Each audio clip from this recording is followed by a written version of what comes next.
Assalamualaikum warahmatullahi wabarakatuh. Alhamdulillahirabbil alamin wassalatu wassalamu ala asyrafil anbiya'i wal mursalin wa ala alihi wa sahbihi wa man tabi'ahum bi ihsan ila yaumiddin. Amma ba'd.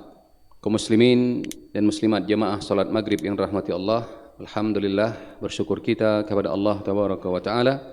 Allah masih memberikan kepada kita berbagai macam nikmat-nikmatnya yang dengan izin Allah dan selanjutnya dengan nikmat-nikmat tersebut kita masih dapat melakukan berbagai macam aktivitas-aktivitas kita, baik yang berkaitan dengan aktivitas-aktivitas dunia kita ataupun yang berkaitan dengan aktivitas-aktivitas akhirat kita. Dan di sisi lain ada saudara-saudara kita yang sedang diuji oleh Allah dengan sakit. Kita berdoa kepada Allah, semoga Allah memberikan kesabaran kepada mereka, diberikan kesembuhan segera dan dijadikan sakit yang menimpa mereka sebagai salah satu penyebab diangkatnya derajat mereka yang lebih tinggi di sisi Allah tabaraka wa taala. Dan bagi kita yang sedang mengunjungi atau mendampingi saudara-saudara atau saudari-saudari kita yang sedang sakit, untuk tidak lupa dalam rangka saling mengingatkan, mengingatkan diri kita dan saudara-saudara kita untuk tetap mendekatkan diri kita kepada Allah. Jadikan momen atau sakit yang sedang menimpa sebagai salah satu sarana untuk semakin mendekatkan diri kita kepada Allah. Karena pada hakikatnya keimanan seseorang itu ditentukan bagaimana dia menyikapi kondisi hidupnya. Dia sehat, taat kepada Allah, maka baik. Dia sakit dan dia taat kepada Allah, maka itu juga baik. Jemaah salat maghrib yang dirahmati Allah, pada malam hari ini kita ingin mengambil beberapa pelajaran dari satu hadis Rasul sallallahu alaihi wasallam, hadis yang diriwayatkan oleh Imam At-Tirmidzi yang merupakan dialog antara Rasulullah sallallahu alaihi wasallam dengan sahabat yang mulia Ibnu Abbas. Ibnu Abbas mengatakan, "Kuntu ridfan Nabi sallallahu alaihi wasallam." Aku pernah dibawa atau dibonceng oleh Rasulullah di atas tunggangannya. Faqal, maka Rasulullah pun bersabda, "Ya gulam, inni uallimuka kalimat." Kata Rasulullah, "Wahai anak, wahai Ibnu Abbas, aku ingin berwasiat kepadamu dengan beberapa wasiat. Ihfadillah yahfadka." Jagalah syariat Allah, maka Allah akan menjagamu.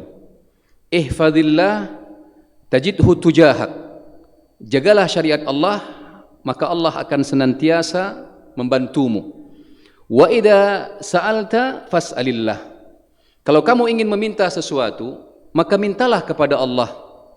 Wa idza sta'anta fasta'in billah. Dan kalau kamu mau meminta pertolongan, mintalah pertolongan kepada Allah. Wa'lam annal ummah law ijtama'at ala ayyamfa'uka bi syai' lam yanfa'uka illa bi syai'in qad kataballahu lak. Kata Rasulullah, wahai Ibnu Abbas, ketahuilah sesungguhnya kalaupun seluruh manusia di dunia ini berkumpul untuk membantumu, maka mereka tidak akan mungkin bisa membantumu kecuali dengan sesuatu yang telah Allah tetapkan engkau dibantu.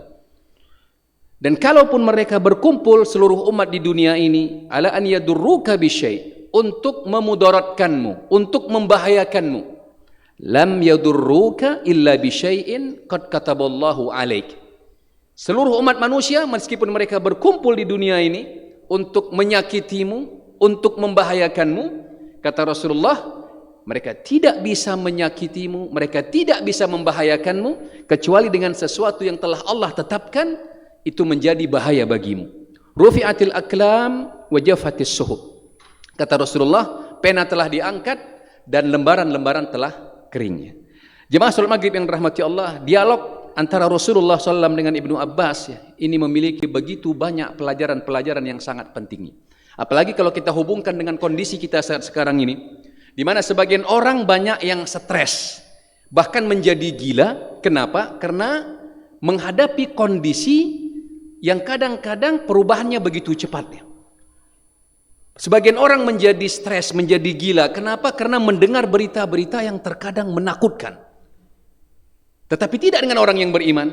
Hadis ini akan membantu kita, memandu kita bagaimana kita menyikapi kondisi pada saat sekarang ini ataupun kondisi yang akan datang. Jemaah salat maghrib yang dirahmati Allah, Ibnu Abbas adalah salah seorang sepupu Rasul sallallahu alaihi wasallam, dan dia merupakan sahabat Rasulullah yang ketika Rasulullah masih hidup dia masih kecil ya. Karena Ibnu Abbas ini dilahirkan di tahun atau 3 tahun sebelum hijrah, sebelum hijrahnya Rasul SAW ke Madinah. Dan beliau meninggal, Ibnu Abbas meninggal radhiyallahu anhu tahun ke-68 hijrah. Rasulullah meninggal pada tahun 11 hijrah.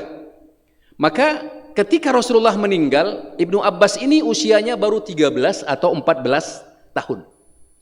Maka di hadis ini Rasulullah memanggil Ibnu Abbas dengan panggilan ya gulam, wahai anak. Dalam bahasa Arab kata gulam itu cenderung digunakan untuk memanggil anak-anak yang usianya di bawah 10 tahun. Maksudnya apa? Anak-anak yang masih kecil. Inni u'allimuka kalimat, aku ingin berpesan kepadamu. Dan sebelumnya kata para ulama kita, mari kita perhatikan bagaimana Rasulullah SAW dengan pribadinya yang agung, kedudukan yang sangat mulia, tapi itu tidak menjadikan dia sombong. Salah satu buktinya apa? Beliau mau membonceng, membawa anak kecil, Ibnu Abbas masih kecil, di bawah 10 tahun, ya, bersama tunggangannya. Ini pelajaran di antara pelajaran yang sangat penting, bagaimana Rasulullah SAW itu orang yang rendah hati, tidak sombong, meskipun kedudukannya sebagai seorang Rasul, ya, yang terkadang sebagian manusia baru jadi Pak Gecik saja, waduh HP sudah diganti, atau baru dapat jabatan sedikit ditegur saja sudah pura-pura tidak, ya, tidak dengar. Ini enggak seperti itu. Apapun tingginya jabatan kita, tidak mungkin mengalahkan jabatan Rasul sallallahu alaihi wasallam. Maka kalau timbul rasa sombong dalam diri kita, katakan sama jiwa kita, Rasulullah yang lebih mulia dari saya enggak pernah sombong. Kok saya bisa sombong? Ini di antara pelajaran terpenting, bahwa Rasulullah itu orang yang tidak sombong. Maka kita sebagai umatnya sangat pantas untuk meniru beliau. Beliau sangat mudah untuk berkomunikasi. Dalam koridor hal-hal kebaikan sangat mudah. Ya, beliau salam kalau jumpa anak kecil. Anak kecil jumpa salam, assalamualaikum. Ya, beliau salam kalau jumpa orang-orang yang sebaya dengan beliau. Apalagi orang-orang yang di atas beliau usianya. Ini pelajaran di antara pelajaran terpenting. Bagaimana Rasulullah SAW adalah pribadi yang mengajarkan praktek Islam. Islam berjalan. Jadi kalau ada orang Islam tapi sombong, artinya dia belum meniru Rasulullah sallallahu alaihi wasallam secara khusus dari sisi akhlaknya. Selanjutnya Rasulullah mengatakan apa? Inni u'allimuka kalimat, wahai Ibnu Abbas, aku ingin berpesan kepadamu beberapa pesan. Padahal ketika itu Ibnu Abbas masih kecil, di bawah 10 tahun. Di mana saat sekarang ini sebagian orang menganggap remeh anak kecil, masih kecil. Ya. Ini adalah prinsip yang salah. Berapa banyak anak kecil karena diremehkan, karena tidak dididik, akhirnya besar menjadi apa? Orang yang bandal, orang yang jahat. Ya. Bagaimana Rasulullah itu mendidik tadi sepupunya. Ya, kalau Umar bin Salamah itu anak tirinya. Beliau juga mendidik Al Hasan wal Husain radhiyallahu anhuma, cucunya. Ya, dibawa ke masjid. Ya. Ini kan kebiasaan membawa anak-anak ke masjid juga di sebahagian tempat sudah jarang kita lihat ya. Sebagian orang mengatakan apa? Masih kecil. Ya, apalagi terkadang mungkin sebahagian masjid tidak ramah dengan anak-anak kecil. Ya, tentunya harus ada kerjasama pihak masjid dengan orang tua yang membawa anaknya. Ya, kalau memang anaknya sudah bisa diajarin, ya, sudah bisa disiplin, ya, maka biasakan dibawa anak kecil tersebut. Ya, diingatkan. Ya, pihak masjid juga janganlah terlalu garang dengan anak-anak kecil. Kenapa? Anak kecil ini kalau tidak dibawa ke masjid, maka dia akan cari tempat sendiri. Berapa banyak anak-anak kecil yang besarnya menjadi bandal? Kenapa? Dia bilang kalau saya datang ke masjid, baru angkat suara sedikit, Tengku Imam sudah mengatakan, diam, kasar. Sementara ketika dia main di tempat game, satu hari tidak datang, ditanya sama yang jaga game, kemana kamu nggak datang? Waduh bang, saya tidak punya uang. Nggak apa-apa, pakai aja. Akhirnya apa? Dia merasa lebih nyaman di tempat game daripada di masjid. Meskipun tentunya orang tua harus menjaga ya anak tersebut. Ya, jangan pula penting saya bawa, ya sudah tidak urusan, mau lari sana lari sini, teriak sana teriak sini, tidak dijaga. Ya, kalau memang sudah wajar untuk dibawa ke masjid. Intinya apa? Bagaimana pentingnya kita mendidik anak kecil. Termasuk dimulai dari membiasakan dia datang ke masjid. Membiasakan dia datang ke masjid untuk melakukan sholatnya. Sebagaimana ini juga dilakukan oleh Rasulullah terhadap cucunya Al-Hasan wal Husain. Bahkan kalau kita baca sejarahnya bagaimana Rasulullah pernah membawa Umamah ya. Umamah ini anaknya Zainab radhiyallahu anha. Cucu perempuannya dibawa juga ke masjid sama Rasul sallallahu alaihi wasallam. Artinya apa? Membawa anak ke masjid itu di antara kebiasaan Rasulullah sallallahu alaihi wasallam. Tetapi tentunya tetap dijaga dengan baik. Artinya apa? Ketika Rasulullah berpesan kepada Ibnu Abbas, Rasulullah tidak menyepelekan, tidak meremehkan anak kecil. Justru semenjak kecil itulah ditanamkan pendidikan. Ya, sebagaimana kata pepatah, belajar di waktu kecil itu bagaikan mengukir di atas batu. Artinya apa? Bekasnya itu sangat kuat dibanding dengan belajar ketika dewasa seperti mengukir di atas air. Artinya apa? Terkadang sulit. Maka ini pola-pola seperti ini, pola-pola pendidikannya Rasulullah perlu kita terapkan. Ya. Terkadang orang banyak bicara teori barat, teori Eropa, yang terkadang teori-teori tersebut belum menghasilkan hasil yang nyata, tapi melupakan teori-teori pendidikan Rasul sallallahu alaihi wasallam yang sudah menghasilkan generasi-generasi terbaik. Abu Bakar, Umar, Uthman, Ali, Ibnu Abbas radhiyallahu anhum jami'an. Ini sahabat-sahabat terbaik. Siapa yang mendidik mereka? Rasul sallallahu alaihi wasallam. Apa bedanya pendidikan zaman Rasulullah dengan sekarang? Sama-sama 24 jam, kita sama-sama punya masjid. Jawabannya adalah banyak perihal-perihal yang dulu diterapkan oleh Rasulullah kepada generasi-generasi, termasuk kepada anak kecil, tetapi sekarang itu terkadang diabaikan oleh sebahagian besar orang tua. Jemaah salat maghrib yang dirahmati Allah, kata Rasulullah, inni u'allimuka kalimat, aku ingin berpesan kepadamu beberapa pesan. Apa pesannya? Kata Rasulullah yang pertama, ihfadillah yahfadka. Wahai Ibnu Abbas, jagalah Allah. Maksudnya jagalah Allah apa? Jaga syariat Allah. Jalankan syariat Allah, kerjakan perintahnya, tinggalkan larangannya. Ini pesan Rasulullah kepada Ibnu Abbas yang ketika itu masih kecil. Ini juga hendaknya yang kita tanamkan kepada anak-anak kita, baik yang masih kecil apalagi yang sudah besar. Jaga syariat Allah, nak, maka Allah akan menjagamu. Terkadang sebagian orang tua justru apa? Menyandarkan anaknya itu kepada manusia. Patuh kamu sama ayah. Nanti kalau ayah sudah mati kamu mau makan apa? Ini salah. Anak kok disandarkan kepada manusia. Sandarkan anak itu kepada Allah. Ingatkan dia. Jaga syariat Allah, nak. Dimanapun kamu berada, jaga sholatmu, nak. Apalagi kita yang punya anak barangkali berpisah dari kita. Mungkin di pesantren. Atau mungkin dia sekolah tempat lain. Kalau dia telepon, kalau dia pulang kampung, ingatkan. Jaga syariat Allah, nak. Pasti Allah menjagamu. Ayah, ibu tidak bisa menjagamu 24 jam, apalagi jarak yang jauh. Kalau kamu sekolah, ayah di rumah, tidak mungkin ayah bisa tahu 24 jam kamu bagaimana. Tapi Allah Maha tahu. Dengan jarak kita yang jauh, kita tidak bisa membantunya. Punya keterbatasan-keterbatasan, tapi bantuan Allah tidak pernah terputus. Kata Rasulullah, wahai Ibnu Abbas, jaga syariat Allah, jaga sholat, jaga imanmu, jaga pergaulanmu. Ya, termasuk kepada anak-anak saat sekarang ini. Ya, bagaimana banyaknya rusaknya pergaulan anak-anak itu, termasuk anak-anak remaja. Kenapa? Karena salah satu penyebabnya orang tua absen untuk mengingatkan pergaulan anak-anaknya, baik yang laki-laki maupun yang perempuan. Jangankan yang tinggal jauh dari orang tuanya, yang tinggal bersama orang tuanya pun terkadang tidak diperdulikan. Terbukti apa? Sebahagian rumah azan maghrib berkumandang, suara televisi tidak putus, suara HP tidak putus. Sampai kapan? Sholat berakhir, rumah masih ribut dengan HP, ribut dengan musik. Tidak diingatkan anaknya untuk sholat. Begitu juga berkaitan dengan pergaulannya. Sebagian rumah, anak-anaknya keluar malam, pulang jam 11, jam 12, tidak peduli. Bahkan sebagian mengatakan apa sudah besar. Kalau sudah besar emangnya tidak menjadi tanggung jawab orang tua? Tanggung jawab orang tua. Kalau kita baca sejarahnya Rasul sallallahu alaihi wasallam, bagaimana Rasulullah itu sampai anaknya menikah, beliau tetap memantaunya. Kita bisa baca di hadis-hadis Rasul sallallahu alaihi wasallam. Bagaimana Rasulullah sering mendatangi rumah Fatimah, tanya sama Fatimah, apa kabarmu? Maka ada suatu ketika Fatimah itu didatangi oleh Rasulullah SAW dan ditanya, mana Ali, mana suamimu? Kata Fatimah, kami ada sedikit selek ya Rasul sallallahu alaihi wasallam. Kenapa? Ditanya. Sampai menikah pun orang Rasulullah tetap memperhatikan anaknya, tidak dibiarkan. Apalagi kalau belum menikah. Sekarang berapa banyak orang tua, jangankan sudah menikah, di rumahnya pun dia tidak peduli. Tidak peduli, sholatnya tidak peduli. Anaknya mau keluar malam, ya terserahlah, sudah besar. Berapa banyak karena absennya orang tua itu terjadinya apa? Hal-hal yang tidak diinginkan. Berapa banyak terjadi kasus perzinaan, kasus pelecehan seksual. Salah satu penyebabnya apa? Orang tua absen dengan mendidik anak. Mana kita mencontoh Rasul sallallahu alaihi wasallam?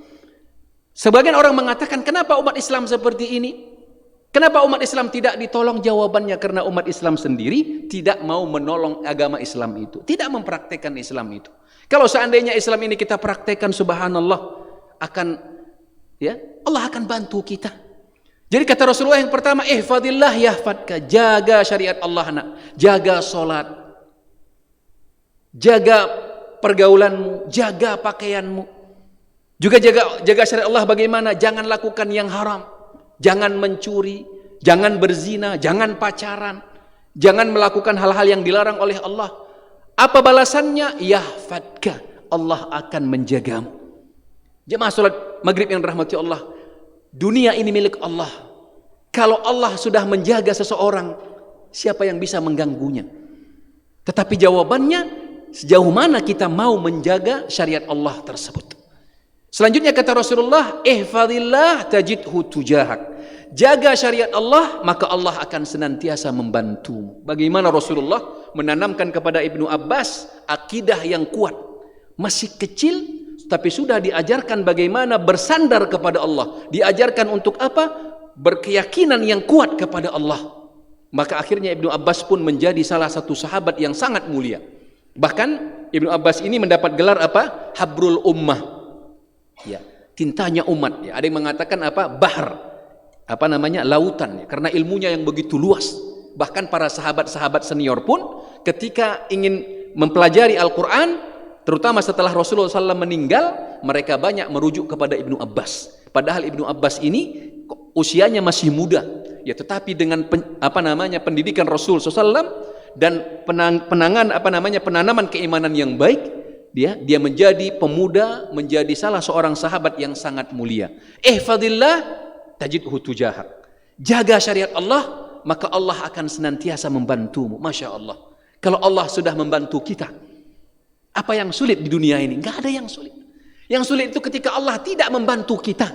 Meskipun kita punya relasi pejabat, kita punya teman orang-orang kaya, orang tua kita orang besar, keluarga kita banyak, tapi kalau Allah tidak membantu kita, maka bantuan-bantuan tersebut tidak akan berarti. Sebaliknya, meskipun kita sendiri di dunia ini, kalau Allah membantu kita, maka Allah akan gerakkan seluruh umat manusia untuk membantu. Kita perhatikan bagaimana Rasul sallallahu alaihi wasallam, bagaimana beliau mengawali dakwahnya sendiri.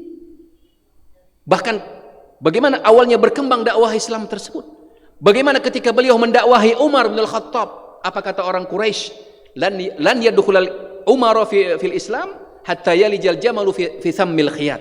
Kata orang apa? Enggak mungkin Muhammad itu bisa berhasil mendakwahi Umar bin Al-Khattab. Umar bin Khattab itu tidak akan masuk Islam sampai unta masuk ke lubang jarum. Ini ungkapan orang Arab yang mengatakan sesuatu yang tidak mungkin. Tapi apa yang terjadi? Umar bin Khattab masuk Islam. Islam berkembang, Islam diterima di mana-mana. Kenapa? Jawabannya karena Allah membantu Rasul sallallahu alaihi wasallam. Begitu juga prinsip hidup kita. Yang perlu paling penting bagi kita adalah bagaimana Allah menjaga kita, bagaimana Allah membantu kita. Tapi tentunya untuk mendapatkan itu kita perlu menjaga syariat Allah. Kita perlu mengerjakan perintah-perintah Allah dan meninggalkan larangan-larangan Allah. Selanjutnya kata Rasulullah, wa idza sa'alta fas'alillah. Kalau kamu meminta sesuatu, mintalah kepada Allah. Bersandarlah kepada Allah. Minta bantuan Allah. Salah seorang ulama ketika anaknya datang meminta uang jajan, ya biasa anak-anak minta uang jajan kepada orang tuanya. Tapi seorang ulama ini ingin mengajarkan kepada anaknya bagaimana sebenarnya uang jajan itu, rizki itu datangnya dari Allah, bukan dari orang tuanya. Apa kata ulama ini? Wahai anakku, keluarlah Ya, dari kamarku dulu, masuk ke kamarmu, minta dulu sama Allah, berdoa sama Allah. Setelah itu nanti datang kepadaku. Ya, maka anak ini pun meminta kepada Allah Tabaraka wa Ta'ala, dan selanjutnya datang kepada orang tuanya baru minta uang jajan. Artinya apa? Ingin diajarkan bagaimana pemberian itu datang dari Allah, bukan dari siapa-siapa. Manusia ini hanya sebab saja. Kalau Allah tidak menggerakkan, tidak bisa. Wa idza sta'anta fasta'in billah. Kalau kamu minta bantuan, mintalah bantuan Allah. Apapun bentuk bantuan tersebut, termasuk kita yang mungkin sedang sakit atau sedang mendampingi keluarga kita yang sedang sakit, jangan lupa yang pertama sekali, ya Allah, berilah kesehatan kepada keluargaku, kepada istriku, kepada orang tuaku. Selanjutnya kita usaha. Jangan sampai usaha maksimal lupa meminta bantuan Allah, itu salah. Gabungkan antara meminta bantuan Allah, selanjutnya usaha. Kalau Allah sudah bantu, kesembuhan akan sangat mudah. Kesembuhan akan sangat mudah. Maka ini menjadi pelajaran bagi kita sekalian. Angkat tangan kita, minta bantuan Allah Tabaraka wa Ta'ala. Selanjutnya barulah kita berusaha. Tentunya usaha-usaha yang halal. Selanjutnya kata Rasulullah, ketahuilah wahai Ibnu Abbas, kalau seluruh manusia ini berkumpul untuk membantumu, mereka tidak akan mungkin membantumu kecuali dengan sesuatu yang telah Allah takdirkan engkau bisa dibantu. Dan begitu juga kalau seluruh manusia ini ingin mencelakakanmu, maka mereka tidak akan mungkin mencelakakanmu kecuali dengan sesuatu yang sudah ditakdirkan oleh Allah, kamu itu akan celaka. Ini pesan Rasulullah kepada Ibnu Abbas. Untuk apa? Mengimani takdir Allah, yang itu merupakan rukun iman yang keenam. Beriman kepada takdir Allah, baik yang baik maupun takdir yang tidak baik. Bahwa seluruh segala sesuatu ini telah Allah takdirkan. Maka tidak akan mungkin sesuatu keluar dari ketetapan Allah. Tentunya, tetapi tentu kita tidak boleh bersandar kepada takdir, ya, apalagi dalam melakukan maksiat. Kita berusaha. Dan kalau kita beriman kepada takdir, maka kita akan, yang pertama, kalau kita mendapat nikmat, kita tidak akan sombong. Dapat jabatan, dapat harta yang banyak, enggak sombong. Kenapa? Tahu ini sebenarnya sudah takdir Allah, bukan karena kehebatan saya. Enggak sombong dia. Dan kalau di dalam musibah, dia tidak akan stres. Kenapa? Dia yakin bahwa tidak ada yang terjadi di permukaan bumi ini kecuali semuanya sudah di dalam takdir Allah Tabaraka wa Ta'ala. Kalau itu baik, dia bersyukur. Kalau takdirnya kurang baik atau tidak baik, maka dia bersabar, dia kembali kepada Allah, meminta bantuan Allah. Dia review dirinya, dia introspeksi dirinya, mungkin ada kesalahan-kesalahan saya, maksiat-maksiat yang saya lakukan, yang itu menyebabkan Allah mendatangkan musibah kepada saya. Dan begitu juga beriman kepada takdir akan menjadikan orang untuk berani menghadapi kenyataan hidup, tidak stres. Orang yang beriman kepada takdir, dia tidak akan pernah stres apapun yang terjadi. Kenapa? Karena dia yakin tidak akan terjadi sesuatu di luar ketetapan Allah Tabaraka wa Ta'ala. Maka dia pun berusaha semaksimal mungkin menjaga dirinya, berusaha sebaik mungkin mengerjakan perintah-perintah Allah, meninggalkan larangan-larangan Allah. Setelah itu apapun yang terjadi, dia terima, dia kembalikan kepada Allah. Bagaimanapun kondisi dunia ini menjelang sampai nanti kepada hari kiamat, tidak akan terjadi di luar ketetapan Allah Tabaraka wa Ta'ala.